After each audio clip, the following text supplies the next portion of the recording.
ఆస్తులు ఉన్నాయి. అలాంటి సంపన్నత కలిగిన కుటుంబంలో నేను జన్మించడం జరిగింది. నేను పుట్టకముందే మా అమ్మమ్మ గారికి బాగా పాడుండేది, గేదెలు ఉండేవి. వారికున్న గేదెల్లో ఒక గేదెకి గాజు కళ్ళు అనుకునేవారు. ఏ కళ్ళు అనుకునేవారు? గాజు కళ్ళు అనుకునేవారు. నేను పుట్టిన వెంటనే నన్నేమనుకున్నారంటే ఆ గేదెలాగే నా కళ్ళు కూడా గాజు కళ్ళు అనుకున్నారు. విచిత్రంగా ఉంది కదా. గేదెకి గాజు కళ్ళు అయితే నాకెందుకు గాజు కళ్ళు అవుతాయి అనే ఆలోచన వారికి లేక నా కళ్ళు కూడా గాజు కళ్ళు అనుకొని డాక్టర్లకు చూపించడం మానేశారు. ఇలా కొన్ని నెలలు గడిచిన తర్వాత నా పరిస్థితిని గమనించి కొంతమంది పెద్దోళ్ళు ఏమన్నారంటే వీడికి కళ్ళు లేవు అన్నారు. అయితే మా అమ్మ ఏం చెప్పిందంటే లేదు వీడు రాత్రులు చూస్తున్నాడని చెప్పింది. లేదు రాత్రులు చూడట్లేదు, వీడికి కళ్ళు లేవని పెద్దోళ్ళు గమనించి నన్ను హాస్పిటల్కి తీసుకెళ్తే డాక్టర్ గారు ఏం చెప్పారంటే పుట్టిన వెంటనే తీసుకొచ్చుంటే కళ్ళు వచ్చుండేవి, ఇప్పుడు రావు అని చెప్పారు డాక్టర్ గారు. మళ్ళా ఏమన్నారంటే కొంచెం పెద్ద అయిన తర్వాత తీసుకురండి, ప్రయత్నం చేద్దామని చెప్పారు. మరలా నన్ను కొంచెం పెద్ద అయిన తర్వాత హాస్పిటల్ తీసుకెళ్తే డాక్టర్ గారు ఏం చెప్పారంటే లోపల కళ్ళులో ఉన్న నరాలన్నీ చెడిపోయినాయి, నీరుగా మారిపోయాయి. ఒకవేళ ఆపరేషన్ చేస్తే కన్నులో ఉన్న నీరంతా పోయి ఒట్టి గులకలు మాత్రమే మిగులుతాయి. వీడికి ఆపరేషన్ చేయడం అనవసరం అని చెప్పారు డాక్టర్లు. దేవుని బిడ్డలారా, మరి మా తాతయ్య అడిగాడు ఏంటండి వీడి పరిస్థితి, వీడు ఎలా బ్రతుకుతాడని మా తాతయ్య డాక్టర్ గారిని అడిగితే డాక్టర్ గారు అన్నారు వీడు జీవితాంతము కళ్ళు లేనోడుగానే బ్రతకాలి అన్నారు. ఎప్పుడైతే కళ్ళు లేనోడుగా బ్రతకాలని డాక్టర్ గారు చెప్పారో మా తల్లిదండ్రులు అనుకున్నారు ఈ కళ్ళు లేని గుడ్డోడు మనకి పనికిరాళ్లే అనుకున్నారు. నిజమే కదా. చేతులు లోపమైతే మనుషులకు పనికి వస్తాం, కాళ్ళు లోపమైతే మనుషులకు పనికి వస్తాం, గుడ్డోడు ఎవరికి పనికి వస్తాడు? మా తల్లిదండ్రులు అనుకున్నారు ఈ కళ్ళు లేని గుడ్డోడు మనకి పనికిరాళ్లే అని. అందుకే ఆ దినాల్లో మాకు చక్కటి ఇల్లు ఉండేది. మా అమ్మ అందరూ లోపల పడుకొని మా అమ్మ నన్ను ఒక్కడిని బయట పడుకోబెట్టేది. ఒక మడత మంచం గుడ్డ ఒకటి ఇచ్చి బయట పరుచుకొని పడుకోమనేది. అర్ధరాత్రి టైంలో నా ప్రక్కలో వేడిగా ఉండేది. ఏంటని ఇలా తడిమి చూస్తే నాతో కలిసి కుక్కలు పడుకునేవి. ఒక దినాన్న కుక్కలతో కలిసి పడుకున్న కళ్ళు లేని గుడ్డోడిని ప్రేమించిన దేవుని పేరు నజరేయుడైన యేసు. స్తోత్రం చెప్పండి గట్టిగా. జాగ్రత్తగా నా వైపు చూడాలి. ఆ దినాల్లో దేవుని బిడ్డలారా, ఆ దినాల్లో మా నాన్నగారు ఒక రాజుగారి దగ్గర పాలేలుతనం చేసేవారు.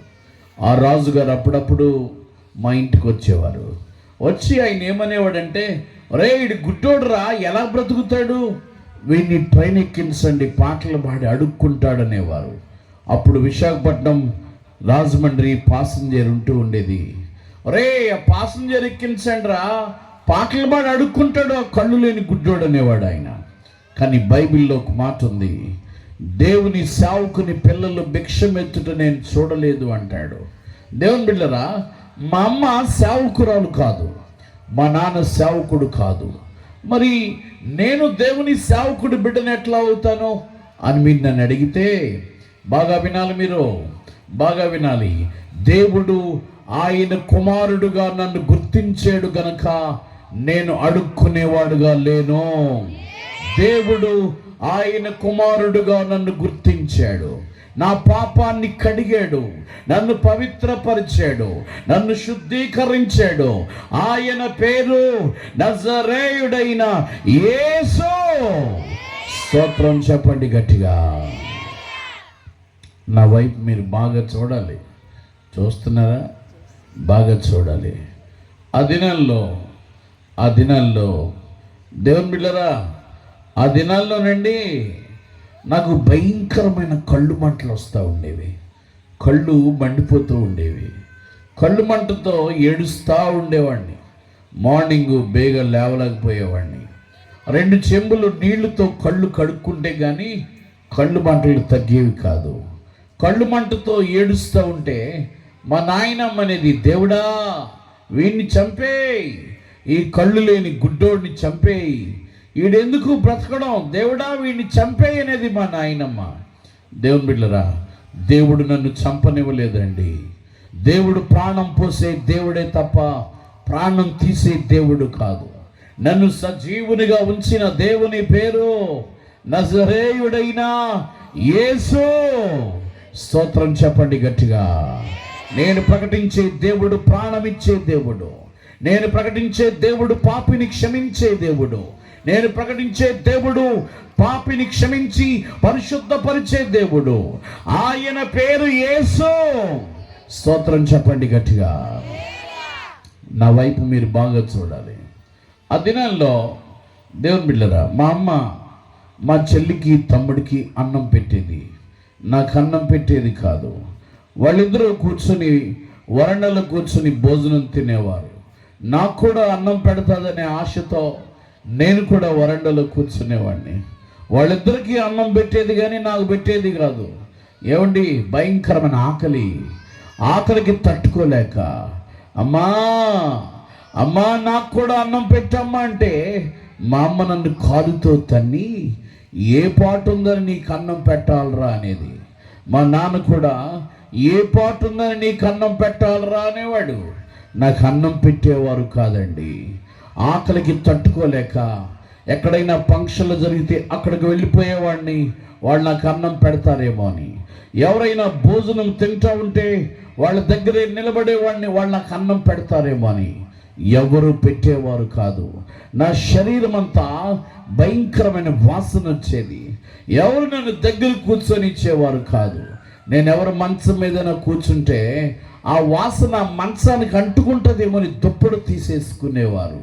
కొన్నిసార్లు నా శరీరం అంతా భయంకరమైన వాసన వచ్చి నా వాసన నేనే తట్టుకోలేక, అమ్మా అమ్మా నాకు తలస్నానం చేయించమ్మంటే మా అమ్మ ఒక బట్టల సబ్బు ఒకటి ఇచ్చి బోర్ దగ్గరికి వెళ్ళి రుద్దేసుకొని రారా అనేది.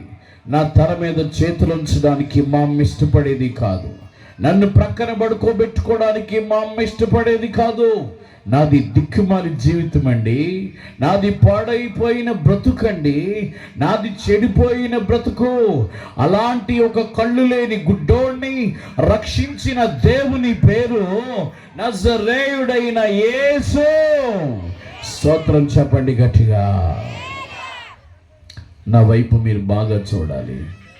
ఆ దినాల్లో దేవుని బిడ్డలారా, నాకు కాస్త ఊహ తెలిసిన తర్వాత, అంటే నేను కళ్ళు లేనోడిని అని నాకు తెలిసిన తర్వాత మా అమ్మ అనేది, ఒరే నీ ముఖం చూస్తూ ఉంటే నిన్ను పచ్చితాటెక్కించుకొని కాల్చేయాలనిపిస్తుందిరా అనేది.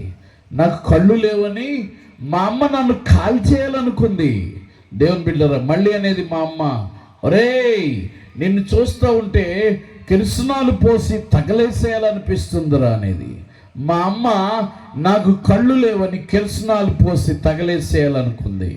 అంతేకాదు మా అమ్మ అనేది, ఒరే నిన్ను చూస్తూ ఉంటే ఏండ్రును చొక్కేసి చంపేయాలనిపిస్తుందిరా అనేది. మా అమ్మ నన్ను ఏండ్రును పోసి చంపేయాలనుకుంది. అంతేకాదు మా అమ్మ అనేది, ఒరే నువ్వు పిండముగా ఉన్నప్పుడే నీ నోటిలో చిన్న ధాన్యపు గింజేస్తే చచ్చేవాడురా అనేది. మా అమ్మ ధాన్యపు గింజేసి చంపేయాలనుకుంది. బాగా వినాలి మీరు. మా అమ్మ చేతిలో చచ్చిపోకుండా నన్ను కాపాడిన దేవుని పేరు నజరేయుడైన యేసు. స్తోత్రం చెప్పండి గట్టిగా. ఒకసారి యేసుకి చప్పట్లు కొడతారా? దేవునికి మహిమ కలుగును గాక. బాగా చూడాలి నా వైపు. ఆ దినాల్లో మాకు రెండు గదులు ఇల్లు ఉండేదండి. దేవుని బిడ్డలారా, అంటే ఇంద్రమ్మ ఇల్లు అంటారు కదా, ఆ ఇల్లు ఉండేది మాకు. ఆ ఇంట్లో మా అమ్మ 2 గదులు ఇల్లు, ఒక గదిలో గచ్చు చేసి ఉండేది, ఒక గదిలో గచ్చు చేసి ఉండేది కాదు. ఈ గచ్చు చేసిన గదిలో అందరూ పడుకునేవారు. ఈ పాడైపోయిన గదిలో నన్ను పడుకోమనేది మా అమ్మ. అందులో 2 తలుపు చెక్కలు ఉండేవి. ఆ తలుపు చెక్కలేసుకొని ఒక మాసిపోయిన చీర ఒకటి ఇచ్చి ఆ గదిలో పడుకోమనేది మా అమ్మ. ఒంటి మీద షర్టు లేక, సరి అయిన స్నానం లేక నేను మార్నింగ్ లేచేసరికి ఆ ఒళ్ళంతా చీమలు పట్టేసేవి. అలాంటి శాపగ్రస్తమైన బ్రతుకునాది, పాడైపోయిన బ్రతుకునాది, చెడిపోయిన బ్రతుకునాది. అలాంటి నన్ను ప్రేమించిన దేవుని పేరు నజరేయుడైన యేసు. స్తోత్రం చెప్పండి గట్టిగా, అందరు చప్పట్లు కొట్టండి యేసుకి ఒకసారి. దేవునికి మహిమ కలుగును గాక. ప్రియులరా, ఆ దినాల్లో నాకు ఒక చెల్లి తమ్ముడు ఉన్నారండి. మా చెల్లి తమ్ముడు తినేసి వెళ్ళిపోతారు కదా, ఆ ఎంగిలి కంచములో మెతుకులు తిని నీళ్లు త్రాగిన నిష్ప్రయోజకుడు నేను. ఆకలికి తట్టుకోలేక ఎంగిలి కంచంలో మెతుకులు ఏరుకొని నీళ్లు త్రాగిన నిష్ప్రయోజకుడినైన నన్ను ప్రేమించిన దేవుని పేరు నజరేయుడైన యేసు. స్తోత్రం చెప్పండి గట్టిగా. ప్రియులరా, ఆ దినాల్లో మా ఊర్లో వీధిలో సినిమాలు వేసేవారు. రూపాయి టికెట్ పెట్టి సినిమాలు వేసేవారు. వారు నాకు ఏమి ఇచ్చేవారు కాదు. చిన్నప్పుడు మైక్లో మాట్లాడడం అంటే మహా సరదా.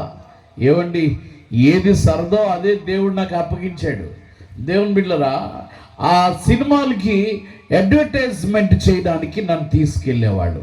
ఒక రిక్షా ఒకటి ఇచ్చి అందులో ఒక 2 గొట్టాలు చిన్న యాంప్లిఫైర్ పెట్టి, సాయంత్రం సినిమా వేస్తున్నారు, రూపాయి టికెట్, మీరందరూ రండి అని చెప్పడానికి నన్ను తీసుకెళ్ళేవాడు.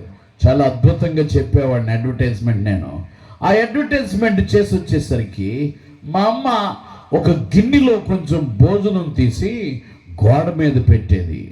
ఆ భోజనం తింటా ఉంటే అప్పటికి దాని నిండా చీమలు పట్టేసేవి.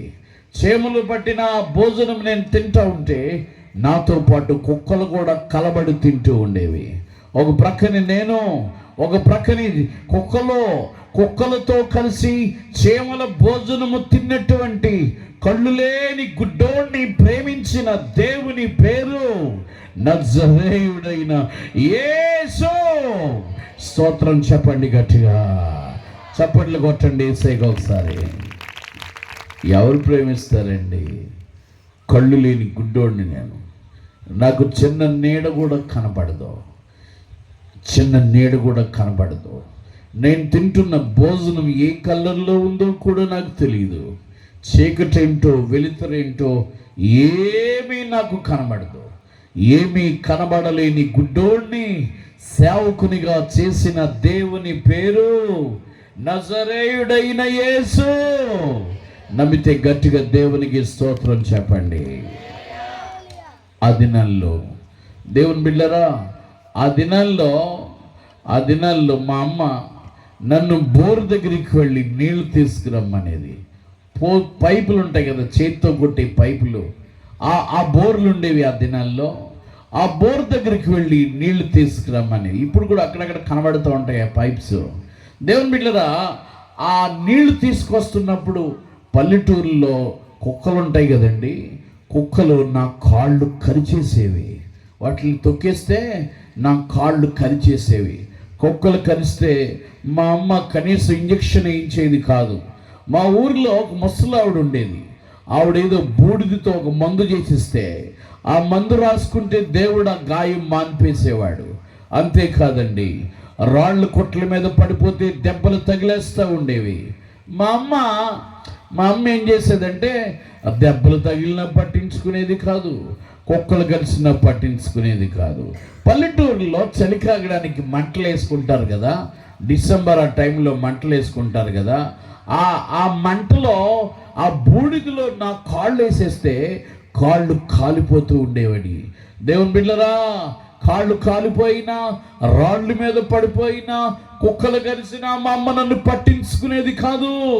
ఏమండి, దేవుడే మానిపేసేవాడు. నా గాయాలు మాన్పిన దేవుని పేరు నజరేయుడైన యేసు. స్తోత్రం చెప్పండి గట్టిగా. అందరూ చప్పట్లు కొట్టి దేవుని మహిమపరచండి. బాగా చూడాలి నా వైపు. ఆ దినాల్లో దేవుని బిడ్డలారా, మా అమ్మమ్మ గారి ఇంటికి వెళ్తే ఇవే ఇస్త్రీ బట్టలని మాసిపోయిన బట్టలు ఇచ్చేవారు నాకు. మా మేనత్తలు నన్ను ఏమాత్రమో ఖాతరు చేసేవారు కాదు. నాకు 2 చిన్నాళ్ళు ఉన్నారు, 3 మేనమామలు ఉన్నారు. ఎవరు ఖాతరు చేసేవారు కాదు, ఎవరు పట్టించుకునేవాళ్ళు కాదు. ఇవే ఇస్త్రీ బట్టలని మాసిపోయిన బట్టలు ఇచ్చేవారు. దేవుని బిడ్డలారా, ఒక గోల్ సంచి ఒకటి ఇచ్చేవారు మూలన పడుకోమని. నన్ను మంచం మీద పడుకొని ఇచ్చేవారు కాదు. ఆ దినాల్లో మా అమ్మమ్మ గారి ఇంటి పక్కనే ఒక ఎర్ర ఆవిడ ఉండేది. ఆవిడ ఎర్రిది, నువ్వు గుడ్డోడివి, నువ్వు చావచ్చు కదరా అనేవారు. మా వాళ్ళందరూ నేను చావటమే మేలు అనుకున్నారు. నాలాంటి గుడ్డోడు బ్రతకడం అనాస్త్రం అనుకున్నారు. అందుకే దేవుని బిడ్డలారా, అందుకే నేను చావటం మేలు అనుకున్నారు. కానీ దేవుడు నన్ను చావనివ్వలేదండి. దేవుడు నన్ను బ్రతికించాడు ప్రియులరా. నన్ను బ్రతికించిన దేవుని పేరు నజరేయుడైన యేసు. నమ్మితే గట్టిగా స్తోత్రం చెప్పండి. అందరూ చేతులైతే యేసయ్యా అనండి ఒకసారి. హల్లెలూయా. నా వైపు మీరు బాగా చూడాలి. ఆ దినాల్లో మా అమ్మ చాలా కష్టపడేది. ఏమండి, మా నాన్నగారు చాలా పేదోడు, ఆయనకి ఏమీ ఆస్తులు అంతస్తులు లేవు.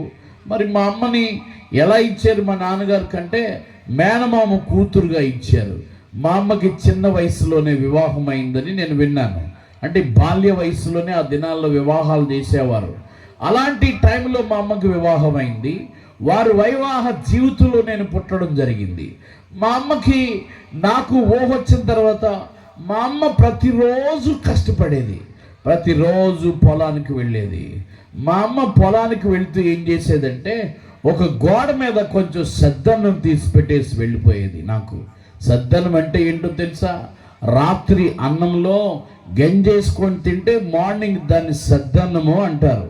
దేవుని బిడ్డలారా, మా అమ్మ కొంచెం సద్దన్నం తీసి గోడ మీద పెట్టేసి వెళ్ళిపోయేది. నేను మార్నింగ్ లేచేసరికి ఆ సద్దన్నం కుక్కలు తినేస్తూ ఉండేవి. ఎందుకంటే నేను మార్నింగ్ బేగ లేవలేకపోయేవాడిని, కళ్ళు మంటలు వచ్చేసేవి. మా నాయనమ్మ ఏం చేసేదంటే ఈ బుర్రంతా ఉసిరికాయలో పెరిగేసి నానబెట్టి వేసేసేది తల మీద. ఆ తలలో నుంచి వేడి నీళ్లు కారిపోతూ ఉండేవి. దేవుని బిడ్డరా, తలంతా బరువెక్కిపోయి నేను మార్నింగ్ బేగ లేవలేకపోయేవాడిని.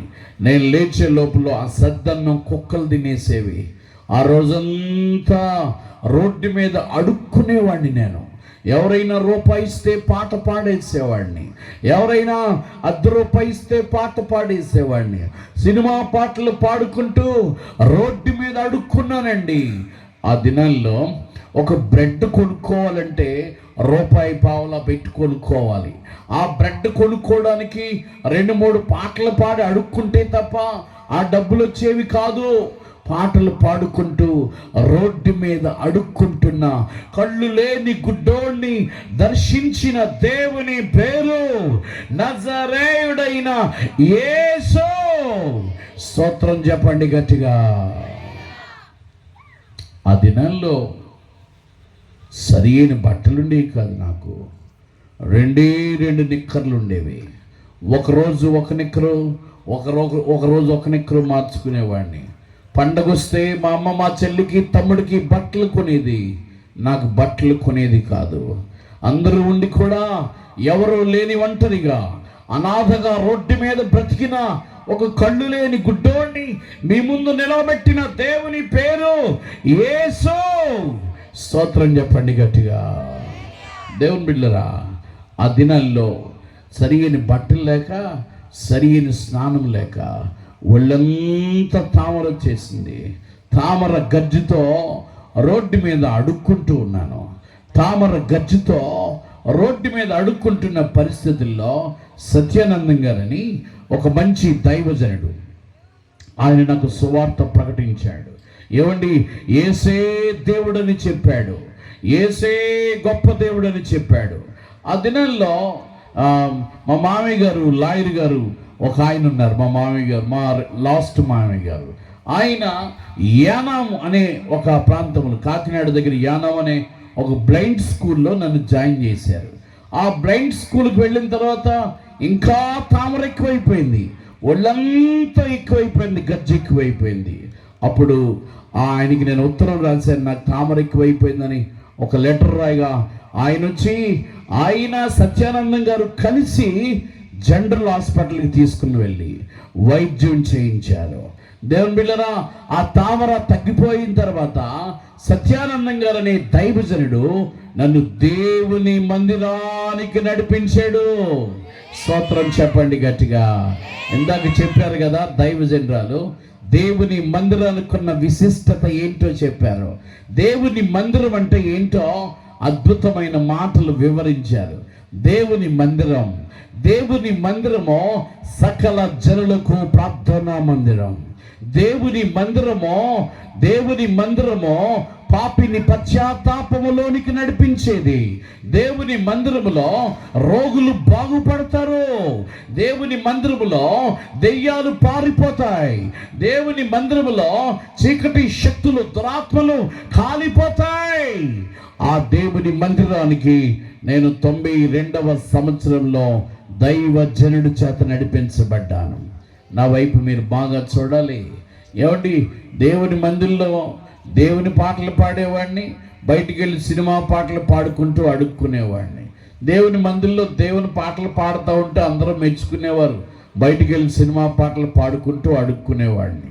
ఈ సత్యానందం గారు అనే దైవజనుడు నన్ను చాలా ప్రేమించాడండి. దేవుని బిడ్డరా, ఆయన సగం అన్నం తిని సగం అన్నం నాకు పెట్టేవారు. ఆయన దగ్గర పడుకోబెట్టుకునేవారు. తామర అంటుకుంటుందని మా అమ్మ నన్ను మంచం మీద పడుకొనిచ్చేది కాదు, కప్పుకోవడానికి దుప్పడిచ్చేది కాదు. దేవుని బిడ్డల ఒంటి మీద షర్ట్ ఉండేది కాదు. ఆ దైవజనుడు నన్ను దగ్గర పడుకోబెట్టుకొని నాకు అన్నం పెట్టి, నన్ను ప్రేమించి, నాకు సువార్త ప్రకటించి నన్ను దేవుని మందిరానికి నడిపించాడు. దేవుని మందిరానికి నడిపించబడ్డాను నేను.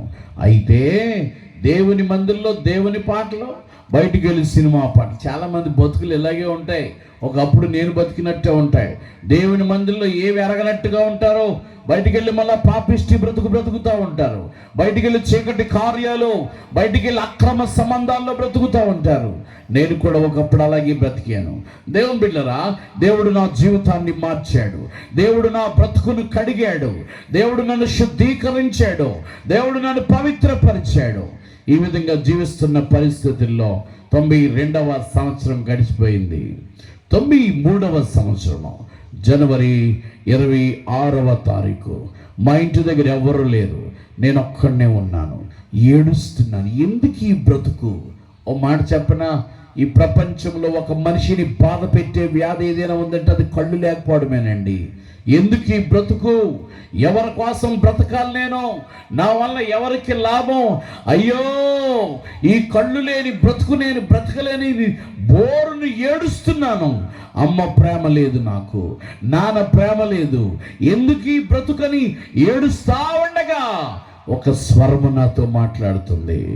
నా కుమారుడా, నేనే నిన్ను పుట్టించాను, నా కోసం పాట పాడతావా అని స్వరము నాతో మాట్లాడింది. ఎప్పుడైతే ఆ స్వరము నాతో మాట్లాడిందో నా హృదయంలో ఉన్న బరువంతా తేలికైపోయింది. దేవుని శక్తి నన్ను తాకడం మొదలుపెట్టింది. దేవుని అభిషేకం నన్ను తాకడం మొదలుపెట్టింది. దేవుడు నాకు పాట నేర్పించాడు. దేవుడే నేర్పించాడు ఆ పాట. రచన, స్వరకల్పన, గానము దేవుడే ఆ పాట నేర్పించాడు. ఆ పాట మీకోసం ఒకసారి పాడి దేవుణ్ణి స్తుతించాలని ఆశపడుతున్నాను. పాడమంటారా? స్తోత్రం చెప్పండి గట్టిగా. 2 చేతులు పైకెత్తి స్తోత్రం చెప్పండి. హల్లెలూయా. ఆ పాట ఒకసారి మనం విందాం. నేను పాడుతున్నప్పుడు మీరు నాతో కలిసి పాడవసరం లేదు, చప్పట్లు కొట్టవసరం లేదు. మీరు వినండి, నేను పాడుతాను. F sharp minor. మీరు వినండి, నేను పాడుతాను. నేను పాడుతున్నప్పుడు మీరు వింటే మీరు దీవించబడతారు. స్తోత్రం. హల్లెలూయా. ఎవరు లేక ఒంటరినై అందరికీ నే దూరమై, ఎవరు లేక ఒంటరినై అందరికీ నే దూరమై, అనాథగా నిలిచాను. రావా యేసయ్యా, రావా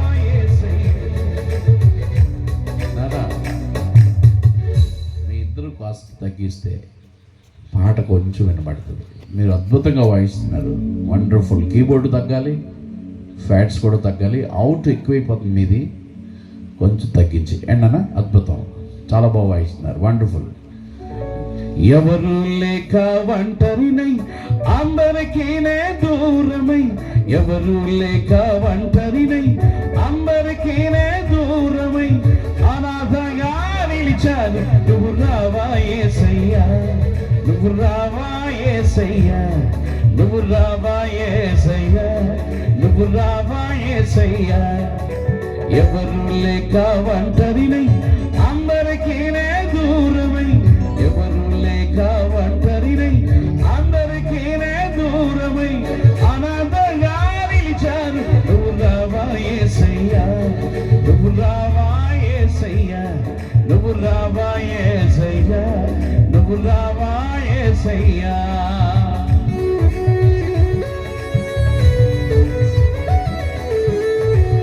యేసయ్యా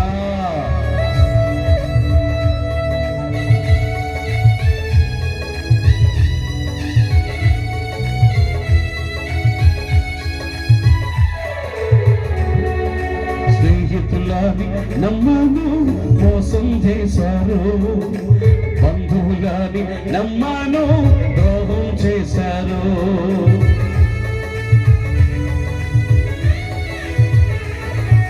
స్నేహితులాని నమ్మాను మోసం చేశారు, బంధువులాని నమ్మాను ద్రోహం చేశారు. దీనుడనై అంధుడనై అనాథగానే నిలిచాను, దీనుడనై అంధుడనై అనాథగానే నిలిచాను. నువ్వు రావా యేసయ్యా, నువ్వు రావా యేసయ్యా, నువ్వు రావా యేసయ్యా, నువ్వు రావా యేసయ్యా. ఎవరు లేక ఒంటరినై అందరికీనే దూరమై, ఎవరు లేక ఒంటరినై అందరికీనే దూరమై అనాథగా నిలిచాను. నువ్వు రావా యేసయ్యా, నువ్వు రావా యేసయ్యా, నువ్వు రావా యేసయ్యా, నువ్వు రావా యేసయ్యా. ఓ యేసయ్యా, ఓ యేసయ్యా.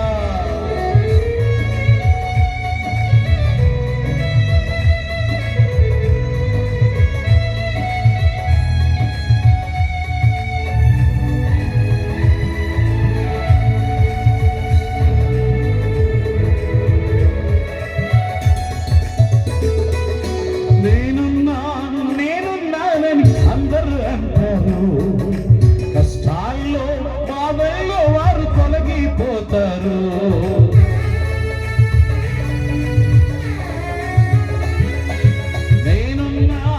నేనున్నానని అందరూ అంటారు, కష్టాల్లో బాధల్లో వారు తొలగిపోతారు. దీనుడనై అంధుడనై అనాథగానే నిలిచాను, దీనుడనై అంధుడనై అనాథగానే నిలిచాను. నువ్వు రావా యేసయ్యా, నువ్వు రావా యేసయ్యా, నువ్వు రావా యేసయ్యా, నువ్వు రావా యేసయ్యా. ఎవరు లేక ఒంటరినై